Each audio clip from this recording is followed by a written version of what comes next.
licence à Sciences Po, l'Université de Lyon, islamologue, qui va intervenir sur le thème des islamistes marocains, le parti de la justice du développement, la rationalisation théologique comme effet de l'intégration et du contexte politique. Donc, à vous, professeur, vous avez 25 minutes.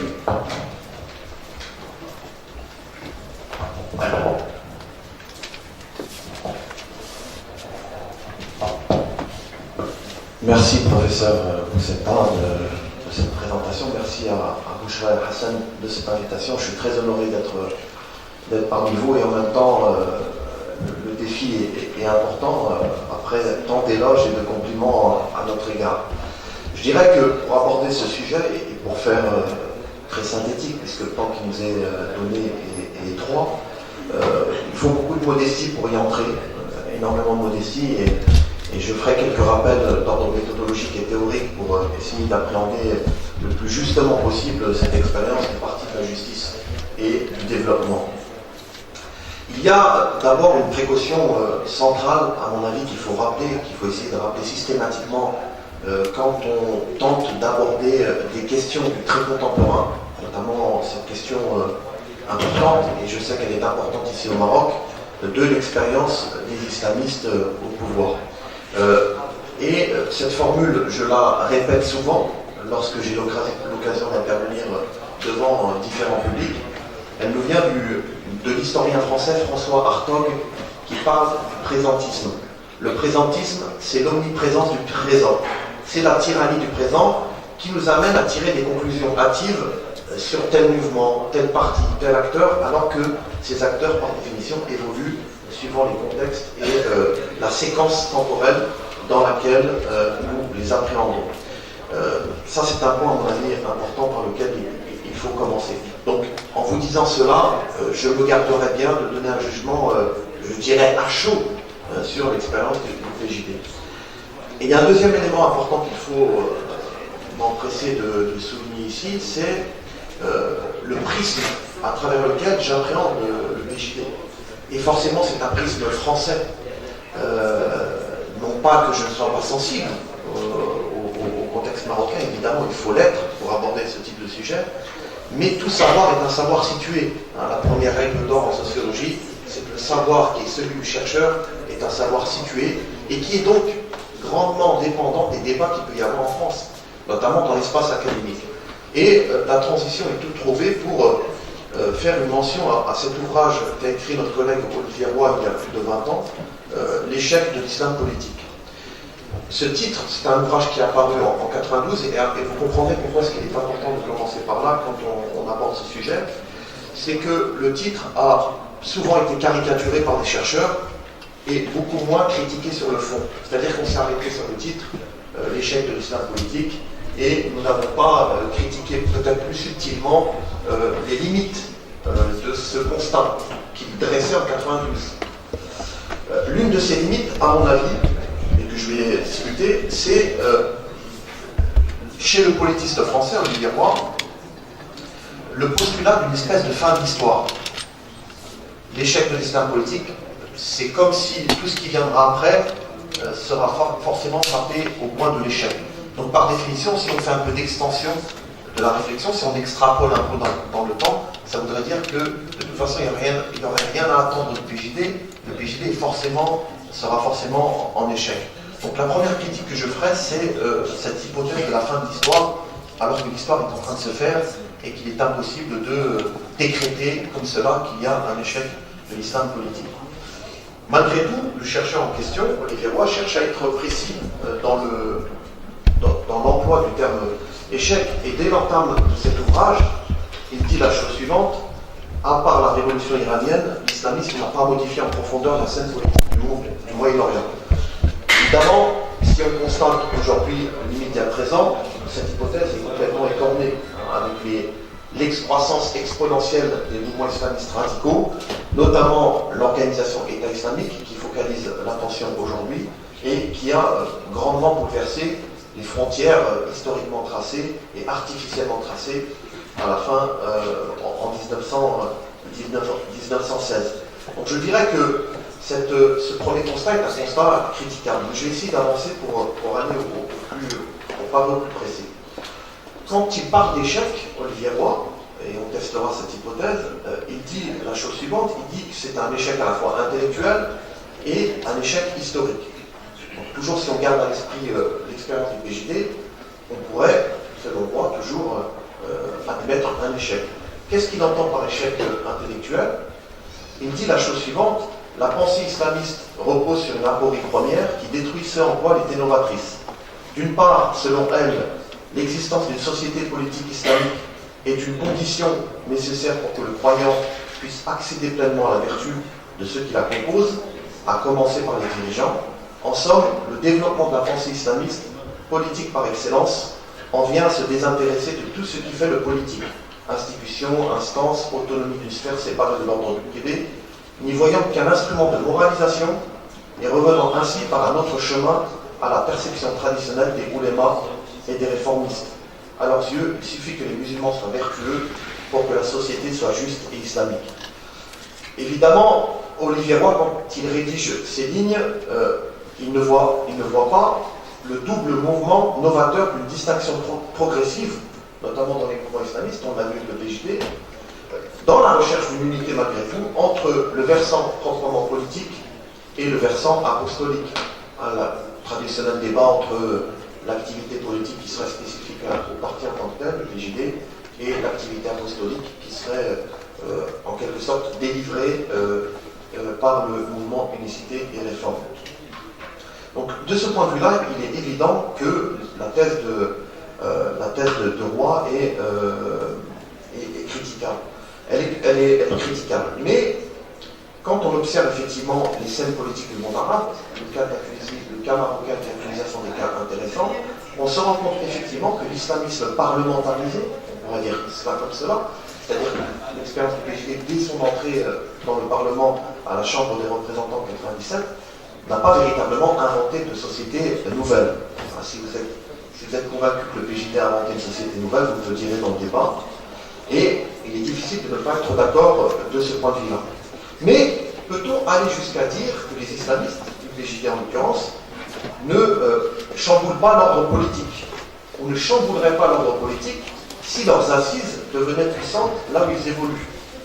C'est-à-dire que si on s'arrête simplement à la séquence immédiate, on pourrait dire effectivement, il est difficile pour un parti comme le PJD de devenir à terme, à moyen terme, ou à plus long terme, comme un parti hégémonique. Ça, c'est un point, à mon avis, qu'il faut rappeler. Bon. À mon avis, il est également crucial de distinguer deux aspects lorsque l'on examine le PJD ou toute partie islamiste au pouvoir, donc le PJD n'est pas du tout exceptionnel. Le côté où la dynamique politique, c'est un fait, qui nécessite que les acteurs sociaux, et le PJD n'échappe pas à cette règle, soient capables de composer avec l'existant, c'est-à-dire avec l'ordre institutionnel établi, et tout ordre institutionnel établi présente un faisceau de contraintes avec lesquelles il est difficile de lutter, et avec lesquelles il faut composer. Et un autre point, le côté idéologique, qui dans le cas de l'islamisme évolue moins vite ou est moins disposé à admettre tout type de changement. Et je vais donner des exemples à cela. C'est-à-dire qu'il faut qu'on fasse attention. Ce n'est pas parce qu'il y a un pragmatisme constatable dans le cas du Parti de la Justice et du Développement, cette capacité à nouer des compromis parce qu'il n'est pas seul dans le champ institutionnel, que ça veut dire ipso facto que du point de vue idéologique, du point de vue des représentations du monde, notamment telles qu'elles sont diffusées par le mouvement apostolique, est véritablement changé en profondeur. Et la thèse et l'hypothèse première que je défends au sujet du PJD, et à mon avis, elles n'ont pas été démenties par le passage au pouvoir depuis 2012, parce que je m'appuie sur une thèse que j'ai soutenue en 2012 sur le PJD. Je vais essayer de vous dire quelle est la thèse centrale et quelles sont les hypothèses. Comme cela, si je suis pris par le temps, je pourrais vous donner des exemples dans le débat. Premièrement, le PJD, malgré sa vision et ses perspectives de changement radical des pratiques politiques et étatiques, sur une base religieuse, revoit à la baisse ses exigences pour deux raisons principales. Et ces raisons, elles sont objectives, indépendantes de sa volonté. C'est pour ça que je dis souvent bon gré, mal gré. D'abord, la centralité, qui demeure à ce jour de la prise de décision en dehors des sphères délibératives classiques, gouvernement et assemblée. Et l'un des signaux, alors c'est peut-être un signal faible, il y a d'autres signaux, mais je pense que c'est un signal très très intéressant à observer, c'est qu'au lendemain même du mouvement du 20 février, le roi, au moment de nommer les conseillers, intégra Fouad Al-Yamima comme conseiller, et on sait qu'il est le fondateur du parti Authenticité et Réforme en 2008.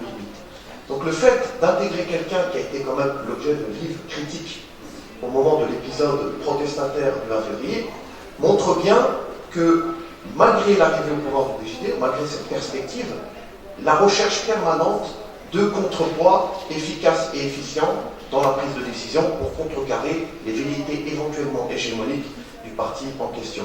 Donc ça, c'est un signal faible. On peut donc dire, l'hypothèse que nous formulons, c'est un exemple, il y en a d'autres, c'est que les vieilles pratiques semblent donc malgré tout résister aux sirènes du changement. Et symboliquement, c'est très important ce que je dis. Ça paraît banal de vous dire que Fouad Al-Yamima a été nommé conseiller. Ce n'est pas aussi banal qu'on le croit, parce que précisément, juste après cet épisode protestataire, on pouvait s'attendre à une rupture beaucoup plus symbolique, beaucoup plus forte par rapport à des pratiques éculées. Donc on peut dire que le roi et son équipe, mais pas seulement, souhaitent parer à tout parti ou mouvement qui aurait des velléités hégémoniques réelles ou supposées. Donc ça mérite de faire un procès d'intention au PJD en disant que le PJD avait l'intention de devenir un parti hégémonique. Deuxième élément important, même si le parti en question a réalisé de bons scores aux législatives de novembre 2011 et aux législatives de 2016, les majorités relatives l'amènent nécessairement à former des gouvernements hétéroclites dans lesquels le parti en question n'occupe pas forcément, tant s'en faut, les postes clés. Je donnerai deux exemples qui, pour moi, sont aussi révélateurs. Le portefeuille du ministère de l'Intérieur ne lui a jamais été confié. Or, on sait que c'est un poste extrêmement stratégique, ne serait-ce que pour les élections, l'organisation et la confection même des lois électorales. Donc ce fameux découpage des circonscriptions qui évite justement, qui tente d'éviter les effets de surprise contre le PJD, ça c'est le premier point. Et un autre ministère qui est tout à fait intéressant, qui à mon avis marque aussi une méfiance du sommet, c'est le ministère des Affaires religieuses, qui n'a jamais été confié à un parti, qui est censé mettre au premier plan de l'action publique la référence à l'islam. Donc on pourrait se dire, finalement, un parti qui arrive au pouvoir en 2012, pourquoi ne pas lui accorder les clés d'un ministère, alors même que sa spécificité et sa singularité dans le champ politique, c'est la singularité religieuse, revendiquée en interne et admise comme telle par un certain nombre de partis politiques. Mais dans le cas des partis à forte valeur ajoutée idéologique et forte, hein, c'est là où il y a des partis à forte valeur ajoutée idéologique, il y a une tension et un dilemme justement devant, avant l'exercice et pendant l'exercice. En fait, le PJD est pris dans une espèce de dilemme dont il a du mal à couper le nœud gordien. Je m'explique. Il essaye de concilier tant bien que mal deux logiques qui apparaissent fortement contradictoires et partant difficiles à coordonner ou à concilier.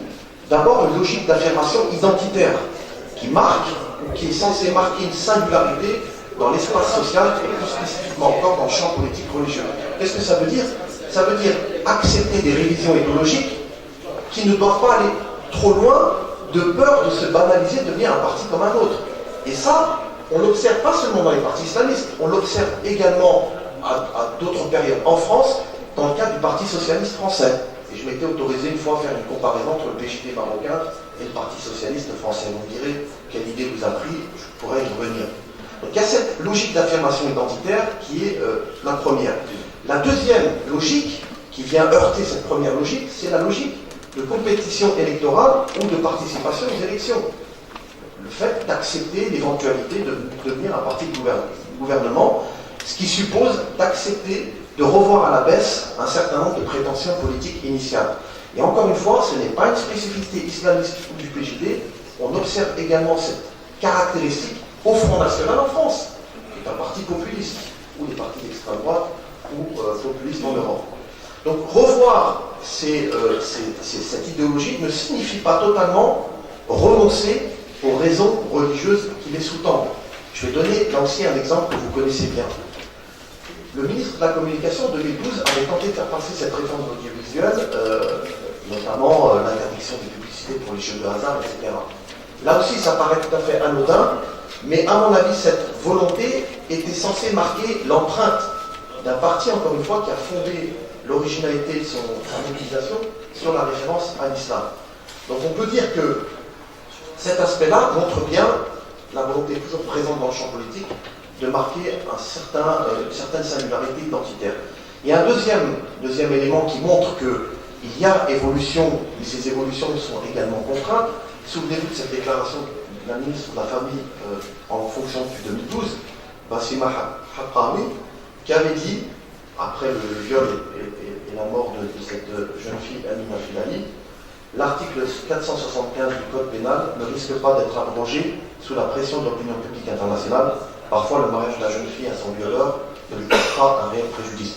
Elle est revenue sur cette déclaration, prétendant qu'elle ne l'aurait pas dit. Toujours est-il qu'il y a une trace et que ça montre, à mon avis, cette difficulté à aller trop loin dans les réformes ou la rationalité idéologique. Je ne sais, il me reste 5 minutes, je pense. Je vais conclure par des exemples. C'est ça? D'accord, parfait.